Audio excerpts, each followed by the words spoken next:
Is the shortage of goods reflected in Wall Street indexes, like stocks? Yeah. So the best way to think about that question is if interest rates are basically zero, uh, everything becomes more expensive, right? Because people think, I'm not going to leave money in the bank. I'm going to, I don't know, I guess I'll buy stocks or I'll buy land or I'll buy cryptos or NFTs or whatever it is. The same thing with companies. Companies think, I'm not just going to sit on cash. I'm going to make more stuff. I'm going to invest. I'm going to buy more stuff, buy more equipment for R&D, which drives up the price of R&D equipment, etc. And as a result of interest rates being zero, everything from semiconductors to food products, everything has gone up in price. Why is the government letting this happen? It is a disaster, right? Well, they have no choice, and here's why. So the way it works is governments have two types of medicine to fix the economy. And the medicine they have is monetary policy, which is the policy of money, and they have fiscal policy. And once they run out of the medicine in both bottles, then they're screwed. And they're like, oh my God, what do we do now to fix the economy? We're out of medicine. So let's kick it off quickly with monetary policy. So monetary policy, the policy of money, basically means changing interest rates. And if you cut interest rates, you're stimulating the economy.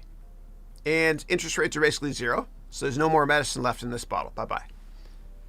This bottle here is fiscal policy, which means stimulus programs, right? It can mean building bridges, roads, highways, whatever it is, bridges, not walls. And then basically, once you're out of this, you're screwed. So there's only so much more the governments can do in terms of stimulus programs. Future generations refer to stimulus programs as a steal from us program. Now, I think it's right to have a stimulus program when times are dire, like today. I think it's smart. Because what happens is if you build lots of bridges, roads, etc., what happens is it employs more people and helps the economy. It's a good thing to do. Good thing to do. And stimulus programs have helped build economies from scratch. So it happened after World War II. The United States government had massive stimulus programs in the 60s, the Highway Act to build highways, which helped the economy grow a lot and employed people and tax revenues, all that stuff. And also after World War II, they had the GI Bill, meaning anybody that was in World War II that came home,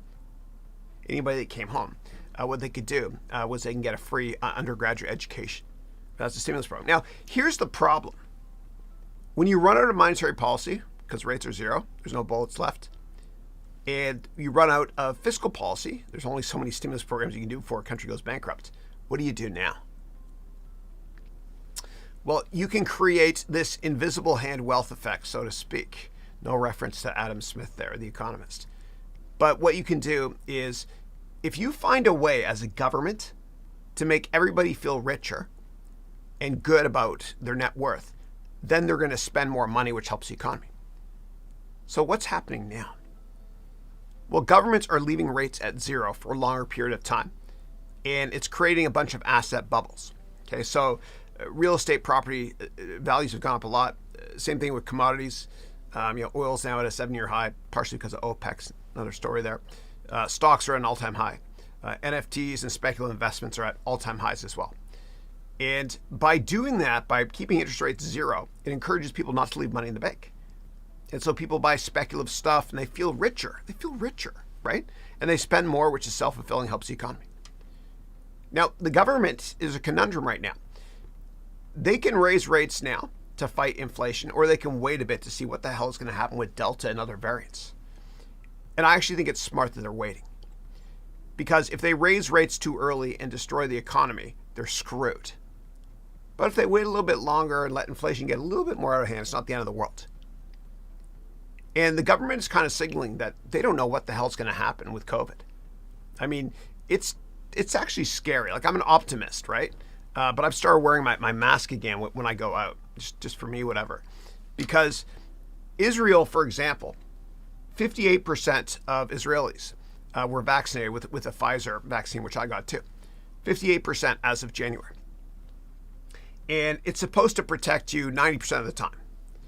And every month, they've realized in Israel that the efficacy, meaning how well it works, goes down 10%. So after 6 months, instead of being 90% effective, maybe it's 30 or 40%. And it's terrifying. It's basically the number of deaths decreases if you get vaccinated, but there's new variants as well. And the governments just don't know what's going to happen. And the same thing with big tech companies. They're not, spreading fear and all that stuff, whatever, but they're signaling they are, because big tech companies have access to just as much data as governments do, almost. Big tech companies are now saying, well, actually, instead of coming back to work this year, you can wait till next year. And some companies, like Twitter, are saying you can work from home forever. And because big tech companies are doing this, big firms like Amazon, Facebook, Microsoft, Google, because they're doing this, they're saying, wait a little bit longer before coming back to work. What they're not saying is they see a lot of data, right? They have access to a ton of data, just like the government. And they're somewhat concerned, which is why they're deferring when to come back to work. And I think once the data shows that things are getting better, meaning the Delta variant is not getting worse, or these booster shots might help, whatever, like an annual flu shot, then I think once the government gets it under control, they understand what's happening with COVID, et cetera, then they'll start raising interest rates to offset inflation.